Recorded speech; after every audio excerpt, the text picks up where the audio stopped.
अब बात करते हैं सुपर न्यूमेरी सीट के बारे में। ये सुपर न्यूमेरी सीट जो है वो सुनने में थोड़ा सा अजीब लगता है, लेकिन समझाता हूं।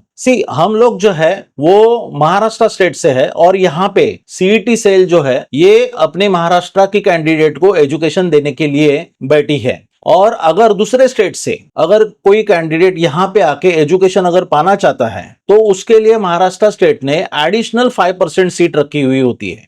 सुपर न्यूमेरी सीट का मतलब ही होता है कि जो स्टेट के नहीं है या फिर जो देश के भी नहीं है और जो हमारे यहाँ पे स्टेट में आकर यहाँ की एजुकेशन का हिस्सा बनना चाहते हैं, इंटरेस्ट रखते हैं, उसके लिए एडिशनल सीट रखी हुई होती है। वो सीट्स को सुपर न्यूमेरी सीट बोला जाता है।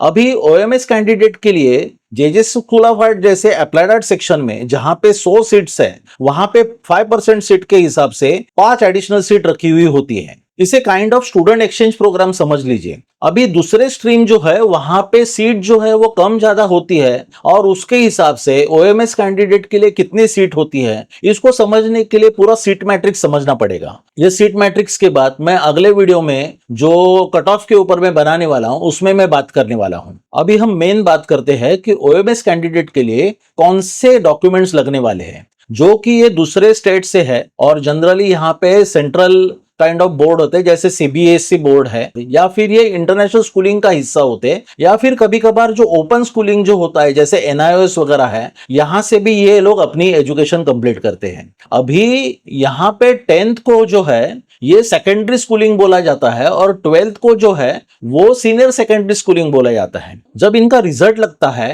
तो मार्क स्टेटमेंट के साथ में इनको माइग्रेशन सर्टिफिकेट और ट्रांसफर सर्टिफिकेट भी दिए जाते हैं। इनको यहाँ पे सबमिट करना पड़ेगा। साथ ही साथ बर्थ सर्टिफिकेट और लिविंग सर्टिफिकेट जो है वो भी यहाँ पे देना पड़ेगा।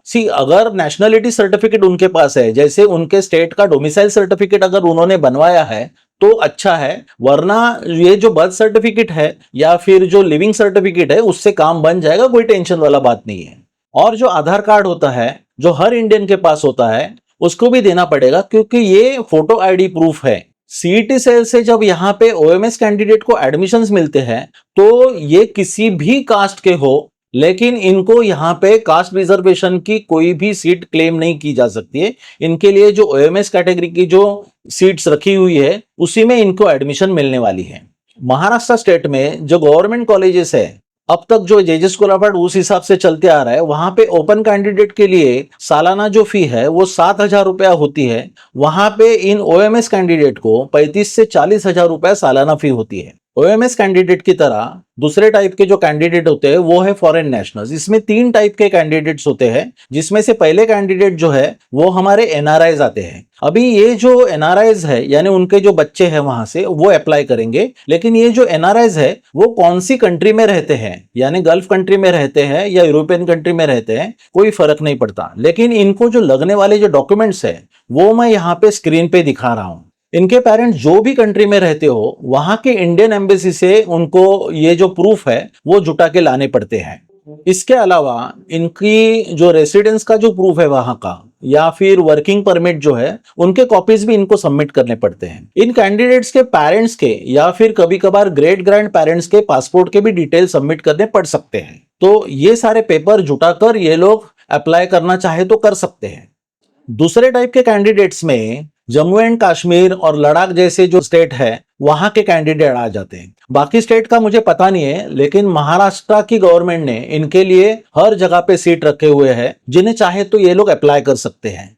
और तीसरे टाइप के जो कैंडिडेट है ये फॉरेनर्स है, यानी इंडियन बिल्कुल नहीं होते हैं। इन कैंडिडेट्स को अपनी जो पासपोर्ट की जो डिटेल्स है वो डिटेल्स यहाँ पे सबमिट करनी होती है। और यहाँ पे मैं स्क्रीन पर कुछ 4 स्टेप्स दिखा रहा हूं। ये 4 फॉर्मेलिटीज जो है वो इनको कंप्लीट करनी पड़ेगी। अभी तक जितने भी फॉरेन नेशनल्स के बारे में, फिर वो एनआरआई हो, जम्मू एंड कश्मीर वाले हो या फिर ये जो पूरी तरह से फॉरेनर्स है उनका हो, इन सारों को मिलाकर यहाँ पे 15% की सीट रखी जाती है। यानी अगर जेजे स्कूल ऑफ आर्ट की अप्लाइड आर्ट के सेक्शन की बात करें जो 100 सीट रखती है, उसके ऊपर 15 सीट जो है ये इनके बीच जो है डिस्ट्रीब्यूट की जाती है। इसका कोई पर्टिकुलर काउंट नहीं है कि कौन सी कैटेगरी के लिए कितने सीट्स है, इनके बीच 15 सीट जो है वो अलॉट होते हैं।